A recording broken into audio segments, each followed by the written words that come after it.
you for so long. So, yeah, what is this? Tignan natin. And then, lonely without you. So, yeah, no, may nakikita na ako dito, Libra, no? So, for some of you, Libra, no, kumbaga ay, meron kayong person, no? Or, again, mga energies is vice versa, no, mga Libra, no? So, there is, Libra, no, the person you are dealing with is cheated on you, no, for so long na. So, matagal nang nangyari, or I mean, matagal nang nangyayari yung cheating, no? And for some of you, Libra, with a friend, no, nag-cheat ang iyong person sa isa sa mga kaibigan. So, kilala mo, no? Something like that na mga Libra, no? Kilala mo din tong whoever it is na ka-cheat. Ka-cheat ba? Tama ba yun? Yun nga, third party ng iyong person, right?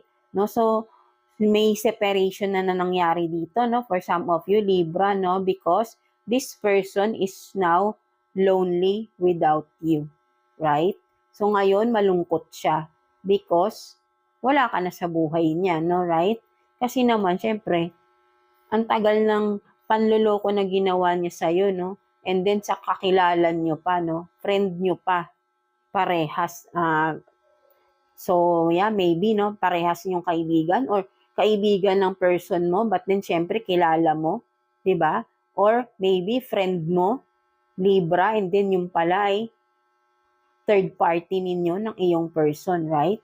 So, kilala nyo lang din to kasi friend right? So, ito yung third party ng iyong person, no? Mga Libra natin. So yeah, no, there is a separation and that person is, I think, in regret right now, no? Kumbaga yun, no? Ang tagal niya nang ginagawa, but then na-discover mo, no? So, but then, no, bakit siya malulungkot, no? So, ang tagal-tagal na lang nga niyang ginagawa, na-discover mo lang, and then siguro, yun na, right after that, you discover that, and nakipaghiwalay ka na, Libra, no? So, tapos ngayon, malulungkot siya. Why? 'Di ba? Ang tagal niyang niloko ka, tapos ngayon malulungkot siya, right? So, baka nagpapaawa lang to, no? For some of you, Libra, no? Maybe, no? I think, baka nagpapaawa sa iyo to, Libra. So, be careful, no? For some of you, no? Maybe ay may paawa epekto, no? 'Di ba? Kasi kung matagal ka na palang niloloko, so meaning hindi to seryoso sa iyo.